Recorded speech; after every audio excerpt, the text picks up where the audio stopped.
Hello, ladies and gentlemen. Welcome back to another episode here on European Confessions. The following story that you're going to be listening to, it was sent to me by one of our dear sister who was saying that she just came across my phone number in this other WhatsApp group in which she is in, and she then decided to contact me. And she gave me her own confession. The message that she sent to me, it translates like this. Hello, how are you? Can you please post my own story as anonymous? I actually had to buy a new SIM card and then I registered another WhatsApp because I did not want to use my own personal phone number. I don't know how you are going to post my story, but please, if you do post my story, if you can share with me what people will be saying in the comment section, I'll be very grateful. My name is Mavis, not my real name, and I am a retired nurse, and I am staying here in Europe, but I am from Zim. So I have lived a very long life. I have seen things that I wish I could forget, but one thing from my past haunts me every day. It's something that I did like many years ago, something that was really dark, and now it's like I am paying the price. So many nights I used to go on my knees and I'll be like, God, please do not punish my own seed because of the sins that I committed. Punish me. Make me to go crazy. At least let the world know that I am the one who did this, but do not touch my seed. Worse still, God did not listen to me. My grandchildren, they are here in Europe, but I have a few of them that are living in a foreign land called South Africa. My grandchildren are suffering because of what I did, and they do not even know that what Granny did many years ago, that is the reason as to why they are all suffering. It all began in 1998. During the last years, I can say, of my nursing career, I was at this other hospital named Eden. I was a senior nurse there, dedicated and hardworking. Already I had planned my move. I was supposed to move abroad, and I was constantly at war with my matron, whom I will call Sister Shumba, not a real surname. She was a wicked woman, mean-spirited, manipulative, and always targeting me for reasons that I never understood. For years she had bullied me, made my life like hell, and tried everything she could to make sure that I would lose my job. She would give me impossible shifts, accuse me of stealing even some medicines, and she would spread rumors about me amongst the hospital staff. I felt like I was being buried alive each and every time when I would be at work. I was no longer performing. I had worked too hard for my position to let her take it away from me. I had raised children, suffered through hardships as a single mom, and I had built a career to provide for my family. I could not let her destroy what I had built. So in my desperation, I did the unthinkable because I still needed money. Remember, so that I can be able to migrate from my country coming to this country where I am right now. That is why I was so desperate. The moment that she found out that this was my plan, she started making my life to become hard so that I can let go. That was when I sought help of a traditional healer. One evening, I still remember, after work, I traveled to Mount Darwin to visit a well-known traditional healer, and this was a man who knew powerful medicines to deal with any kind of a problem. I had been told by this other family who had their own sick relative, so they had once brought this other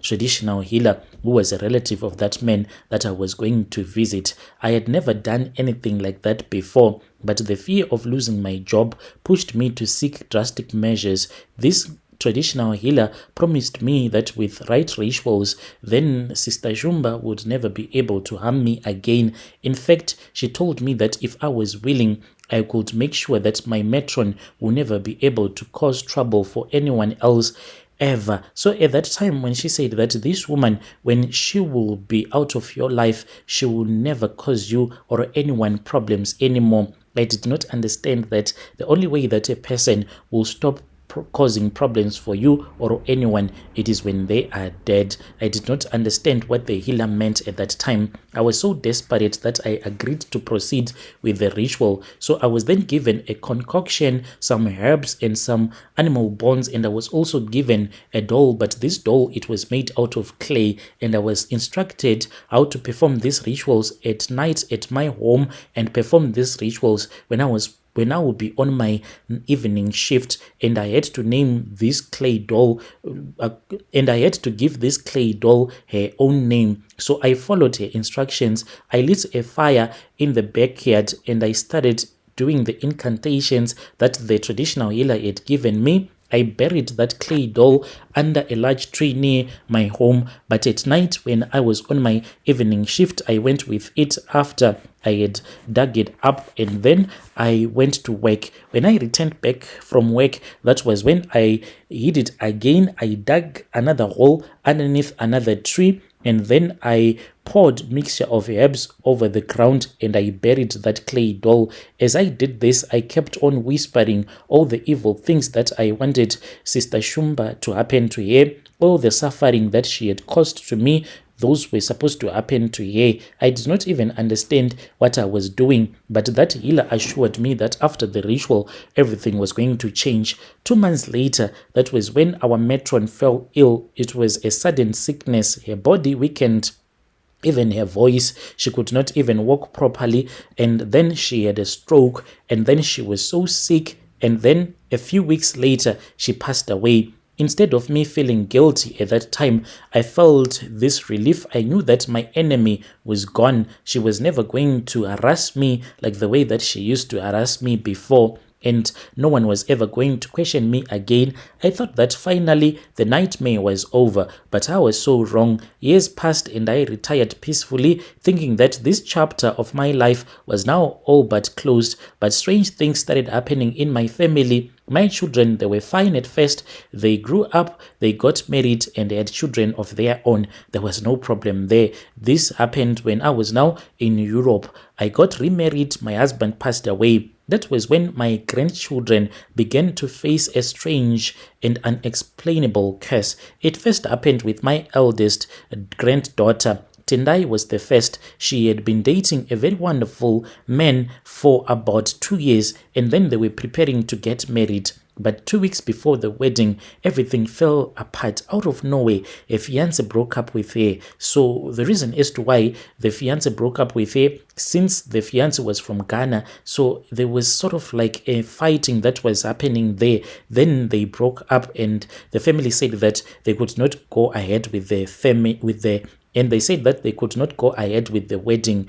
And I looked at my granddaughter. Tendai was heartbroken. At first I thought that it was just bad luck, but then the same thing happened to my second granddaughter, Rumbi. She too was engaged and their relationship seemed perfect. But just like Tendai, a fiancé suddenly ended things right before the wedding. That is when my grandchildren are being dumped by their fiancés just before the wedding. I could not understand what was happening. Then one night, everything became clear to me. I had a dream. It was quite a vivid, terrifying dream. I saw that matron, that one that I had killed, Sister Shumba, standing at the front of my bed, her face twisted in anger. She pointed at me, her eyes burning with rage, and said, "You thought you could escape me. You thought you could kill me and forget about me. How is Europe doing for you?" Her voice was cold. "Your family," she said, "will never know peace, and your seed will suffer as I suffered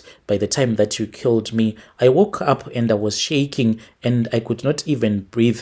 The dream felt too real. Like a warning. From that moment, I knew that the ritual that I had performed like so many years ago in 1998, it came back to haunt me. And her spirit was still angry, and now she was taking her revenge on my family, on my innocent grandchildren. I have tried to ignore the signs, but things just got worse. Every time one of my grandchildren will meet someone and fall in love, the relationships, they just end in disaster. There are no marriages, no happiness, nothing. My grandchildren, if they are boys, all that they do is that they just impregnate and they never get married.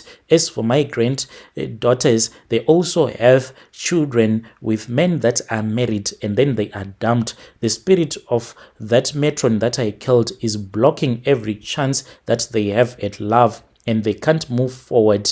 So Brother Nashi, I thought about going back to that traditional healer in Mount Darwin. When I went there, that was when I was told that she had passed away a very long time ago. And as for her kids, they are now praying. So they said that they can't assist me. I said, can't I just leave these things here because I do not want this, because I have this other bag that contains a small charm which I was given also by that same traditional healer, and she told me that at all the times I have to keep it with me, and they said no, they can't accept it because they are also fighting their own spiritual battles.